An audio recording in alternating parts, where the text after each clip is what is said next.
Awesome. So this is great, guys. Everybody's coming in right now. Thank you, Daniela. She's running our webinar. I've got some great people with us, but before we do that, I'm quickly going to share a little video with you.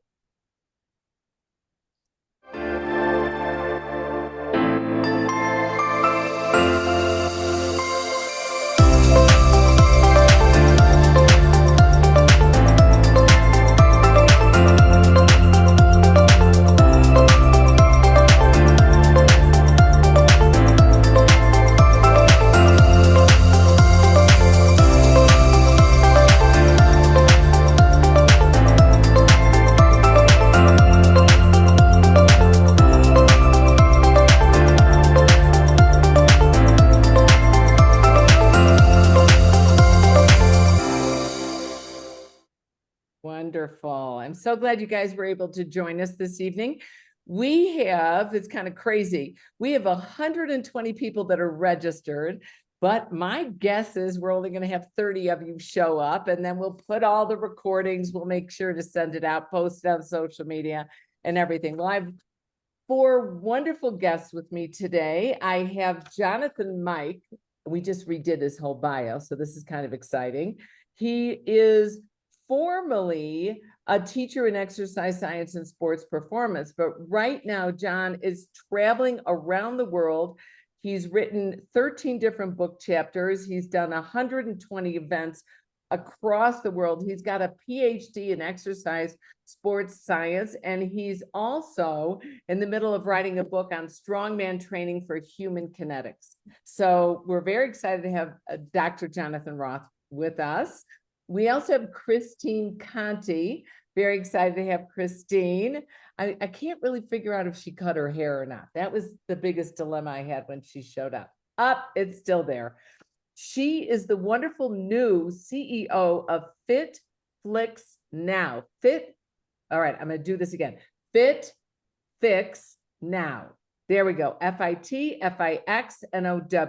And it's one of the leading online continuing education platforms for busy fitness professionals. She was the 2023 Idea World Instructor of the Year, and she also co-founded the Reinventing the Women International Group and guided the first woman with autism to complete the Ironman World Championship. And I watched it through Facebook. It was amazing. It was wonderful. She's also an expert in chronic disease, and we just tend to throw that out there. Roberto Milani has quickly become a good friend because we were on a panel together at IDEA, and he has been in this industry for over 3 decades. And how we never ran into each other, I don't know. He's a leading presence in the fitness industry, and he's worked for major national fitness companies. He's currently the regional programming manager for In Shape Family Fitness. This means he not only runs Group X, he's running sports. I don't know what else you're running. What else are you he's running everything. He actually leads over 300 coaches. So Roberto has a MBA in sports and fitness management. He holds certifications in every one. And then we have the lovely and beautiful Ann Gilbert that got her hair done. What was it, 2 weeks ago? Or was it last week? I can't remember. Who knows? Who knows?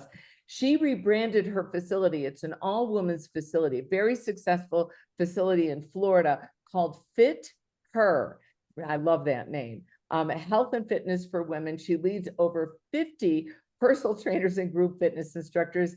And I always say to her, yeah, that's probably fun. She's renowned for her expertise on aging, and she's also got an amazing program that she's running for AOM, which is anti-obesity medication fitness programming. She focuses on adults 48 to 78 years old. She helps with the FCW Active Aging certification. She's the co-founder of, you're like the founder of SEAT programming, which is supported exercise for ageless training.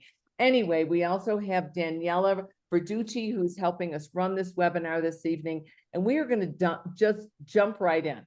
We're doing, I never introduced myself. Why do I What is that Who about? are you? Who am I? I don't know. I'm Sammy, Louie, and Zach and Max's mom. I'm Alan's wife. I'm the CEO of SCW Fitness Education, Water and Motion and Seat Programming. And I like to ski, so I'll leave it at that. We're going to talk about beginner's blueprint, starting strong with basic programs. I have a very personal interest in this because I think sometimes as fitness professionals, all we do is focus on getting the fitter. We only teach, we only train, and we only focus on that front row in our studios and in our gyms, and frankly, outside in our parks. We need to focus on the beginners. If we're ever going to get 20%, I'd really love to see 50% of the population exercising. We've got to make it understandable, easy, and how can we work with them to achieve their goals and sustain a plan and see the results. Now, this is kind of strange because we went through some of the questions before we turned the camera on. I'm hitting you up, Ann Gilbert. You got to tell the story. I want you to tell that kickboxing story, okay? About the cake? Eating the cake? About the cake. You know, this is my 40th year in the business era, and for years I followed templates. Anybody else? I know you have, right? Books that showed sets and reps and how many and how long, et cetera, et cetera, et cetera. And it's just completely pivoted in the opposite direction. And as a business owner, I always want to know why people come back. So I met this gal really quickly at the club last week, and she said, I'm back. And they always come back, you know, because they feel comfortable in our environment. And I said, well, what made you leave? And she goes, every time I exercise, I decide I hate it. And I said, what do you mean you hate it? She goes, I come back and I try this 60-minute kickboxing class, and I stay the entire time. And I say, I gave you permission to only stay for 10 minutes as a beginner. She goes, no, I had to do it all. Had to feel like a winner. And I said, what'd you feel like the next day? And she goes, I couldn't move for a week, and that's why I hate exercise. And I said, let me ask you a question. If you went to the grocery store, would you walk into the bakery and buy a full sheet cake this big and sit down and eat the entire cake? She goes, oh, I'd never do that. And I said, what would you feel like if you ate the whole cake? And she goes, I would feel sick. I would feel sick to my stomach, and I'd never eat cake again. I said, don't eat the entire cake. That's the story. So every time I see her come in, and she's doing really well with small little increments of empathetic exercise or movement, as I call it, I said, you haven't eaten the cake yet. She goes, no, I haven't eaten the cake. And that's my lesson for beginners. Don't eat the cake. Don't go balls to the wall. I love that. I love that story. And what that reminded me of is, you know, SCW was the Les Mills agent for 10 years for the US territory. We had, oh God, North Dakota down to Kansas, from Nebraska over to Ohio. We had 12 states. And one of the things that I loved about Les Mills is there were 10 tracks in a body pump program. But when people started, do 4 tracks, do 5 tracks, do the warm up, do your back track, do your, you know, and they went through it, and it was just wonderful. So I thought that was a great idea. Roberto, also, what are the essential components of a beginner-friendly fitness program? Sure. So, well, first of all, I think the main component should be that whatever the person is going to start has to be fun, has to be something that they can feel connected to. Otherwise, there's just no consistency in that. But definitely having a warm up and never ever skipping that, regardless of what your age. Just always warm up, get the muscles ready for whatever you're going to do. And then definitely focusing on strength training, a combination of strength training, cardiovascular training, and then also on the other side of the warm-up, the end of the workout, the cool down, the flexibility, getting that relaxation, and then resting and recovery. Never ever forget resting and recovery. So your body has time to, to build muscles, to recover from what you put it through, basically. And I think that's really smart, because I think sometimes we go into that class and we're just gonna, we haven't exercised in 4 months, and I'm gonna make up for that in one day. Eat the cake. And that's just not what we should do. And I like the idea you know, honestly, I think everybody knows we've got to warm up, but I don't want to forget that recovery. I love that. And Jonathan, you deal with all these trainers and train the trainers how to teach. What's your advice that you give to trainers when they're dealing with beginners, or how to, you know, attract them and maintain them? Yeah, I mean, it's similar to what Roberto said, and but also too, like I think depending on the person, and it goes across like age groups, even athletes to a lesser degree, but more for like general pop. There's a lot of individuals that have previous negative connotations toward like exercise and training, from either self-limiting types of beliefs, or maybe they did it when they were really young and like they got injured, and then they use that injury as, you know, excuses or like limiting beliefs to where they can't do it anymore. Or they just have like this negative outlook on training. And so that's a mentality mindset that you have to deal with as a trainer and as a coach. And it kind of comes, you know, on and off, you know, throughout the year. And to be honest, like there's sometimes like I just don't feel like training at all. But then I have to force myself to go do it, and it ends up working out. So yeah, I mean, you need the fundamental components, but you also have to understand that people, they're not going to view it the same way you do. Like you may love it and breathe it and live it, but most of the people are not going to be like that. So you just have to kind of hope meet them where they currently are. Yeah. You know, it's funny. It's like, we're weird. Okay. We love to work out. If I get to work out, like I called Daniela before the webinar was on, and she's out walking the dog, and I can tell that it's just like she's breathing easier. She feels better. That's the way we are. But you're right. I think our clients somewhat hate it. And what's your advice for the essential components of our beginner-friendly program? I think that the components should transfer to activities of daily living. And I think as soon as we move away from exercise being about physique and only weight loss, those things happen, right? And can relate to the people about the fact that the essential movements should transfer to more enjoyable activities of daily living. I think we're making it happen. I think there has to be a hip hinge. I think we have to teach people where the actions happen. I think there needs to be a push focus, a pull focus, a single leg focus, a rotation in the thoracic spine. Those are essential movements that should be in every program. But I think we need to also teach them that these transfer to active longevity and a more attainable or more enjoyable assessment of activities down the road, and not necessarily physique and weight loss. Yeah, I think that's great. Now, we're very lucky today. We have about 30 people listening in. You guys, I want you to look at that chat box. You know what it looks like. It's right next to that raised hand. Type in your name, where you're from, and if you have any comments or any suggestions, we want to hear from you. This is your webinar. And Christine Conti, you've got a different perspective on this, which you have to share with everybody. Why fit in when you're born to stand out? You know, that's what it is. So, I mean, that's why we're all here, because we have these different perspectives. And when we talk about beginner friendly, and talked about the cake, like people don't know that they're not supposed to do the 60 minutes. And we sometimes forget people are coming in without an exercise science background. They might have played kickball in gym, and that's the only thing they've done, and they don't know. So it's our job, number one, to meet them where they're at. So if there's someone, Ann had mentioned before we were on here about a woman who just sits in her car, like, do I go in? Do I go in? Like, you know, I think of, you know, Ferris Bueller's Day Off, and Cameron's in the car, like I'm going to get my friend. And that's something we have to think about with mindset. Before you do anything, it's mindset. If you can't have that trust, if you don't have that rapport with the person, they're not going to trust you when you say, hey, we're going to do these squats. They're going to be like, yeah, no.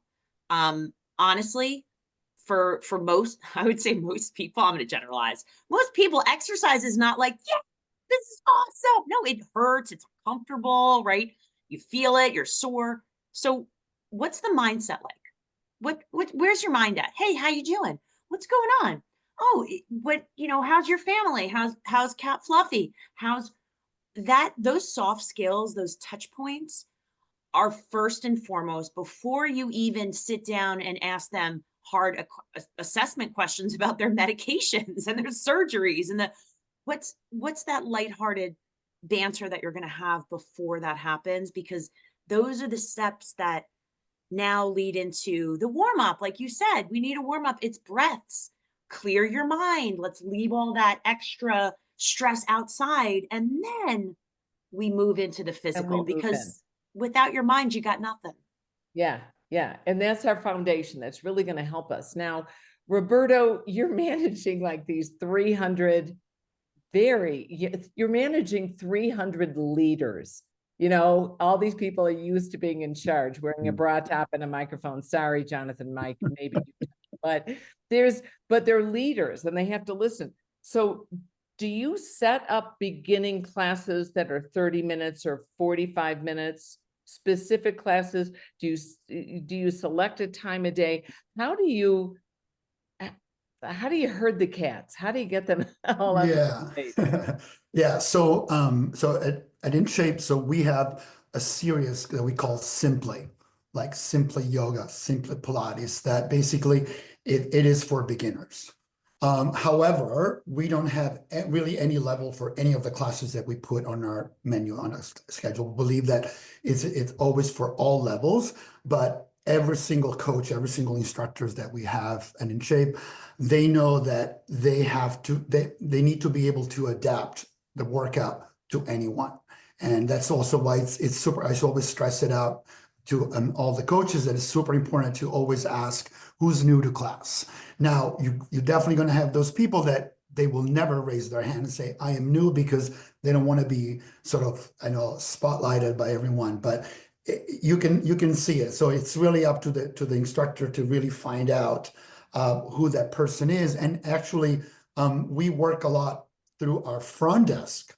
That's when it starts. If somebody's new, we have the person at the front desk go to the instructor and say, hey, we have somebody new taking class today. So the instructor, the coach, they know that they would probably need to pay a little more attention to that person in a way that is not going to make them feel that they're standing out, that they're just really fitting in. Because at the end of the day, especially in a group, you want to fit in. You don't want to be, Right. the black sheep. And sometimes these beginners are advanced physically, but it's a new program for them. So Yeah. it's got to be, but that's great, that communication back and forth. And I remember I'm going to tell for you instructors and trainers out there, I'm going to give you a little hint. When I was teaching at Evanston Athletic Club, I started teaching an aqua class. And I was really surprised because they had a pool, but they had no aqua programming. They said, all right, I'll teach for free for a month and let's see if we can get this class going. And so I went up to the salespeople, and what I did, I believe in a good old fashioned bribe. So I went out and bought muffins and I brought them to the salespeople and I said, all right, I'm teaching this aqua class. If you get new people that are joining a fitness program, give them to me. I'll take really good care of them. And it's a good option. And that's how I grew the class. So I think you're absolutely right, Roberta. You've got to use those front desk people. You've got to use your sales people, and you've got to get them integrated, to understand what the programs are about. And how can beginners set realistic and achievable fitness goals? Jonathan, what's some techniques you use for that?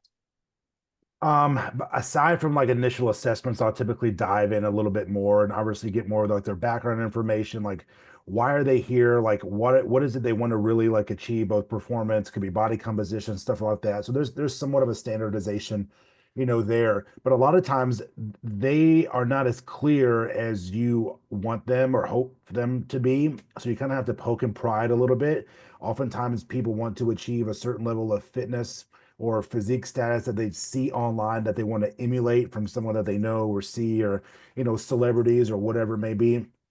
So it's not like, yeah, there is such a thing as unrealistic goals, but it's at the same time, people do make much better progress when they actually have something they're training for, right? And this could be they want to get stronger because they're wanting to do something like endurance, event, or they want to extend longevity and durability with classes or traveling or whatever it is. I mean, there's so many different types of things. So the goals need to be based around their own personal needs and wants. And you have to be able to customize and individualize those, for the person, because you have 5 clients, 10 clients, or whatever it may be, that they're all going to be a little bit different. There's going to be some similarities in terms of the way you coach and communicate, but the programming is going to be fairly different. There'll be some similarities, but it won't be all the same. Right. And what are your thoughts about, well, I still think, do beginner programs fill? And I like that In Shape doesn't specifically categorize, doesn't call it beginner. You guys call it simply yoga, simply Pilates. Probably put the description in. Is there any verbiage that you use? Is there any recommendations you provide your clients when they're entering your programs? I think the first thing that we do that might be just a little bit different is through a motivational interview system or integration, if you will. We set them up with an accountability coach. Now, whether they're purchasing a personal training package from myself or any of the other coaches online tonight, or whether they think they're going to go to a class with a buddy, we assign them somebody to stay accountable with. So instead of whether they're in the right class or the wrong class in that first 12 weeks, is when they're making that like really lifestyle change, we assign them to somebody in the club, and it can be a member. It doesn't necessarily have to be a personal trainer or a group fitness instructor, but they're always accountable. And I think consistency in that programming is almost more important in the beginning than is if they're in the same level or the right level. We do not level our classes, as they don't do in California either. And we don't label them. No one wants to be labeled a beginner or a senior, but we encourage them to come in with their accountability coach and necessarily only stay for 10 minutes. So we have gone into this ambassador type program for the very beginning couple of weeks. It's worked really well with us. And we've actually recruited people from our club members, not necessarily Fit Pros or certified Fit Pros, to stay side by side and make this person accountable. And together, they're achieving more goals as they work their way towards the group fitness schedule or towards a personal training small group. And we love small group initially because it makes them accountable to more than one person. Do you give them these members? I mean, these members are doing it for free, right? They're doing it for free because they love what do you give them? Like a t-shirt, and then that's it. They get a t-shirt and a free membership for that month. And they love the title, I'm an ambassador. And they literally, it's scary to walk into group fitness with me or any of you on this call, right? Because you're that person, you're the OG, you've been around for 40 years, right?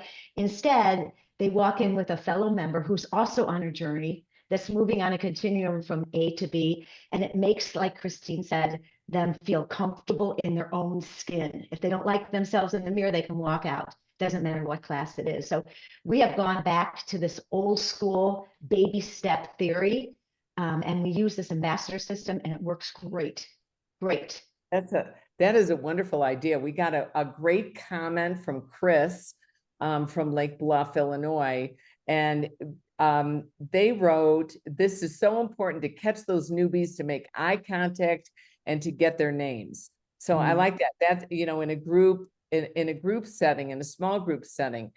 I also would wonder how basic exercise are best for building strength and endurance. Are there, I think, Anne, you mentioned the push and the pull and things like that. But Roberta, when you're training your staff, are there special protocols or sequences that Yes. So we actually have this it's on demand course right now that we're in the process of making this almost mandatory for everyone to take, but right now it's just voluntary. And we make recommendation. We call it the Move 7 Coaching Foundations, where we go through the 7 foundational movement or skills of human movement. Like Anne said, we have push, pull, rotate when you combine the two. And then for the lower body, we definitely go to squat, lunge, and hinging. those like three and kind of associate them to things that you do in real life, sitting down in a chair, going to the bathroom, leaning forward to pick something from the, shopping bag, or going to the airport with your suitcases and things like that. And then we really focus on those 7. So I mean 6, and then the 7th one is planking. So basically core stability. That is basically, that's the common denominator with all those 6 movements. Is this protocol going to be open to anyone, or is this exclusive to InShape? This So- is right now, it's just exclusive for InShape. Yeah, Very we have nice. this like 2 hours, course where our instructors, coaches, they see, a client going through a personal training session, looking at every single of this, let's say squat. What are the most common mistakes? How can you create coaching cues to correct those mistakes and make the member feel successful going through And that? Christine, FitFlix specializes in courses. So I'm assuming you probably have a ton of these out there. Oops, you're muted. What's super easy to remember, right? And I think we're talking about this, is that everyone comes to these gyms because they have some idea of, I need to get healthy, and we don't really know what that is, right? And my play on this is that, have you gotten your fit fix? What does that mean to you? What does that mean to someone else? A fit fix might be a walk around the block. A fit fix to a fitness professional might be, I need to learn something. Like Roberto, you were saying, like, I need to refresh my memory of these foundational movements, functional. And you know what's crazy is that I think as fitness professionals don't always realize that we're like, oh, we have to learn. No, you know what? The best way to serve our clients is, let's give them some of this information that we're getting too. Maybe we have a higher understanding, but I bet, some of these like very basic courses. And I know that I think everybody should take a personal training course. Everyone, I don't care if you're going to be a personal trainer or not. You're personal training your own body. So this is life. And I think that is super important, because a fit fix to one person is something else to someone else. And that I think is really important to think about. How do you up level your body? And that's it. It's education. And Jonathan, what do you think are the basic exercises that are best to build strength and endurance? I think that the vast majority of people believe that there has to be certain and specific types of exercises that you just fundamentally have to do. Now, what I mean is this.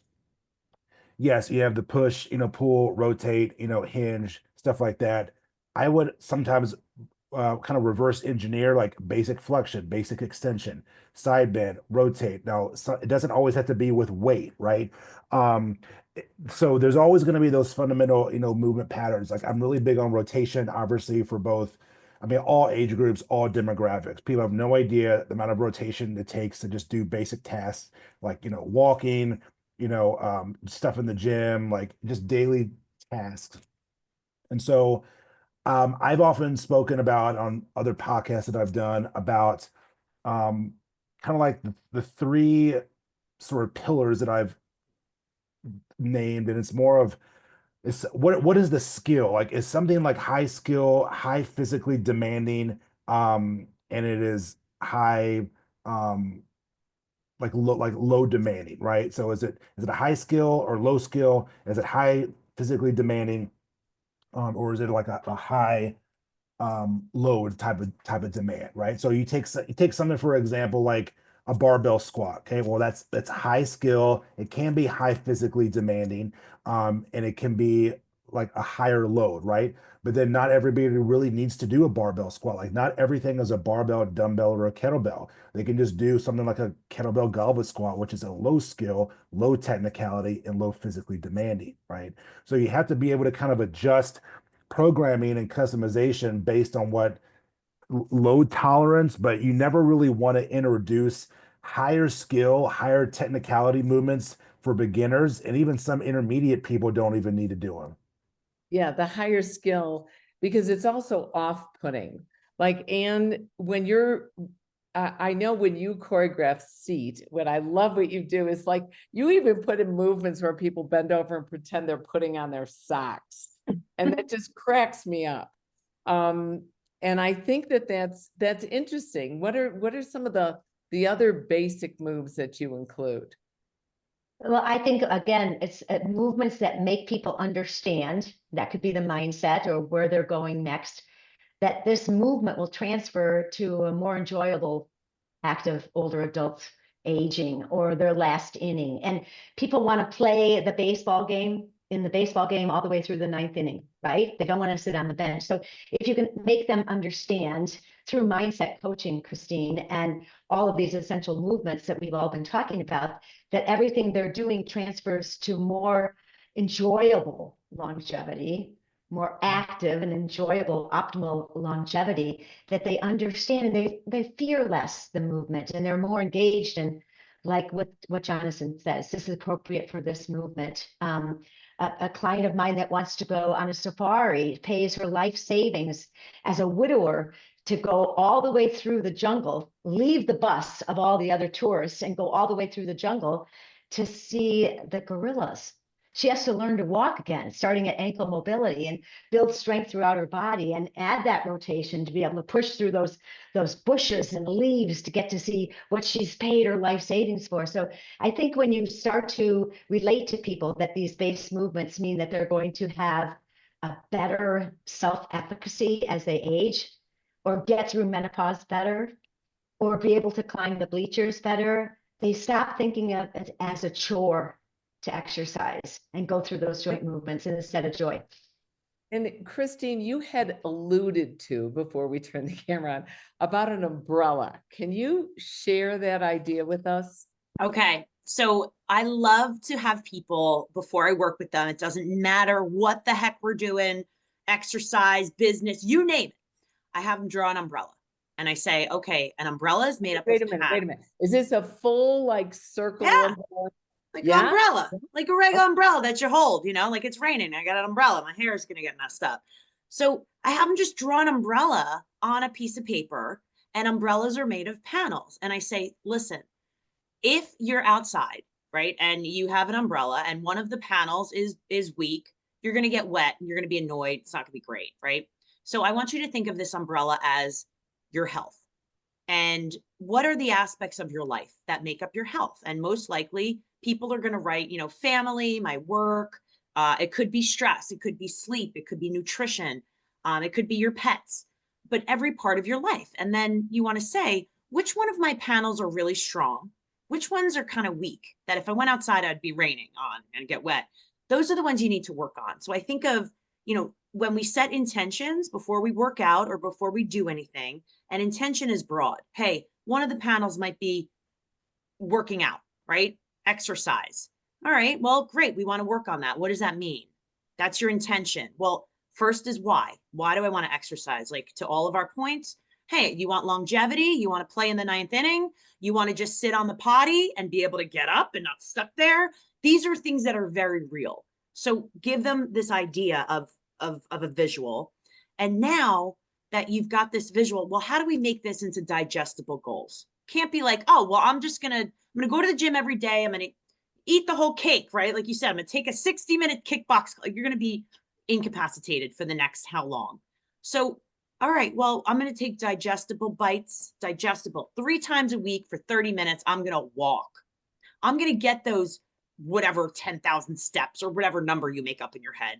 I'm going to go and do some weightlifting. I'm going to go actually hire a personal trainer, invest in myself, maybe not get the double chocolate frappa, whatever, for 5 seconds.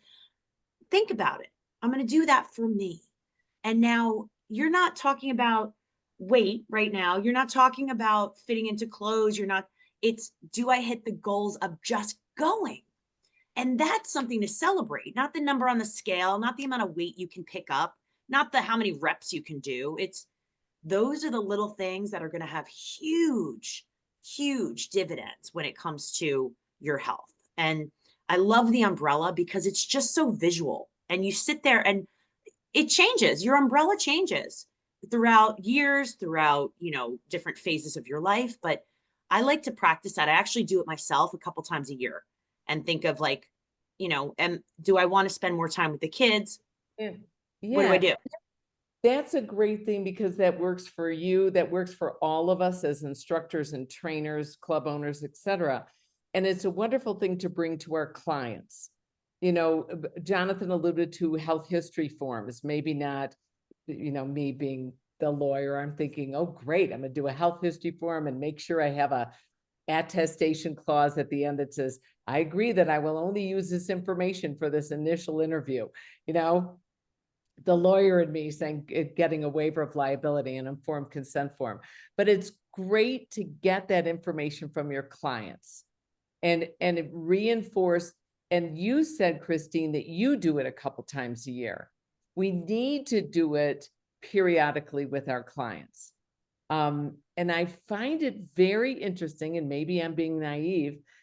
I kind of, are you guys, all right, we understand that maybe we're doing a course called Simply Pilates or, Platinum Performance or something, if we're doing an age group or we're trying to get something that's a little like gentle yoga, that's something for individuals that possibly are not as strong. Do you regulate the time? Do you have 30-minute classes or 40-minute classes, Roberto? Have you put that on In Shape? Or Ann Gilbert, have you added that into your, into Fit Her's schedule, the reduced time? Yeah, we do have 30 minutes, especially the Simply series, 30 minutes.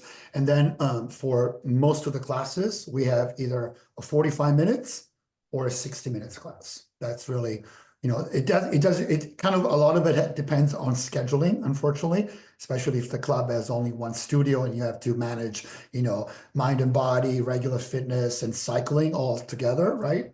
But otherwise, it's, 45 minutes or 60 minutes for a full class. Oh, Yeah. that's nice. And Ann, Yeah. do you regulate?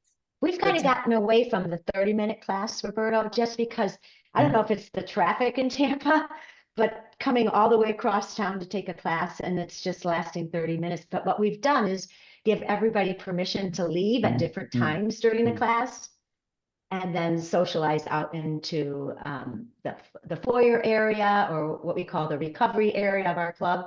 We're encouraging them to stay for the hour or even an hour and a half, because then they can spend more revenue, right? And buy into more products and programs. But we just encourage them to stay for the 45-minute class because they're driving the whole way over. And sometimes the 30-minute class is not worth the drive. Yeah, I kind of saw that after the pandemic, that everybody was really into online doing a 30-minute class. But if I get my butt, in that car, drive across park, yeah, it definitely does it. And Jonathan, when you're doing personal training clients, are you really limited or focused on that 1 hour program, or are you also, we found it quite lucrative at the gym to do 30-minute programs where people can come a half an hour earlier or stay a half hour later to get the cardio element when the 30-minute might be focused on the strength.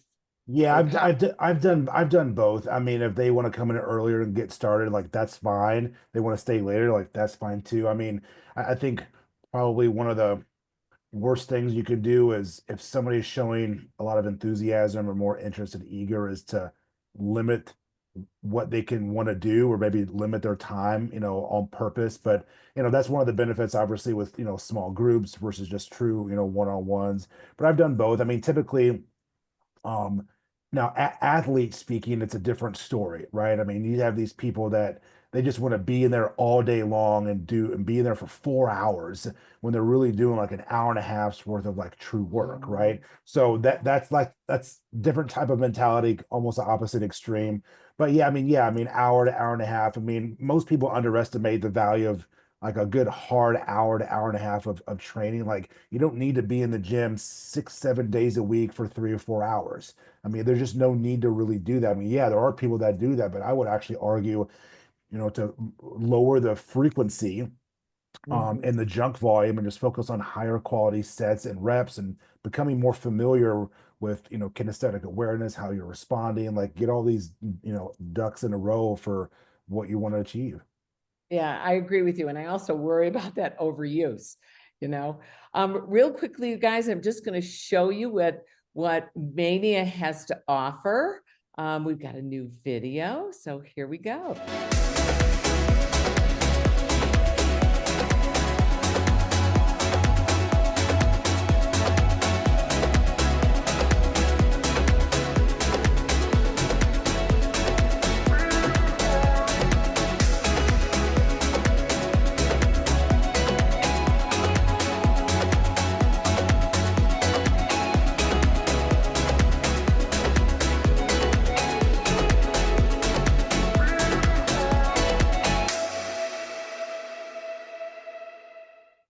And we've got just a few minutes left. I really appreciate all you guys. You've been coming and presenting at Manias both online, and we're really excited. We're going to be live. Roberto, I know you're going to be with us in California. I think Christine, I'm not quite sure that you start with California or Florida. Can't remember. I'm DC. I'll be in You're DC baby. and Dallas and Atlanta. All right. All right. Very cool. And Jonathan, we're going to bug you and drag you in.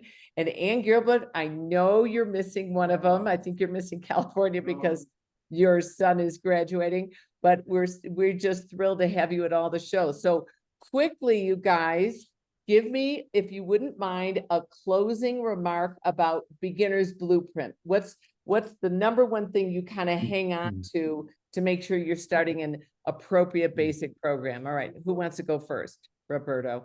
I'll go first. I will say just focus on the journey, not so much the destination. Focus on the process, trust the process, and celebrate small wins. Like I think Christine was saying about before, just celebrate the fact that for maybe 2 weeks or a month, you went to the gym.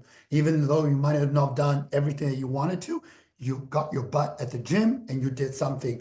You joined the community, and that's my definitely. I think that's great. And Christine? I'm all about the relationships. Life is about relationships. And once you realize that life is about relationships, everything will change. It is about service. If you are saying to someone, how can I help you? And you genuinely mean it, your world is going to change. And I'm talking to personal trainers out there, people who own businesses in general. And that is when people are going to open up and they are going to sing your praises, and that retention and all that other stuff is going to just work itself out. That's great. Jonathan?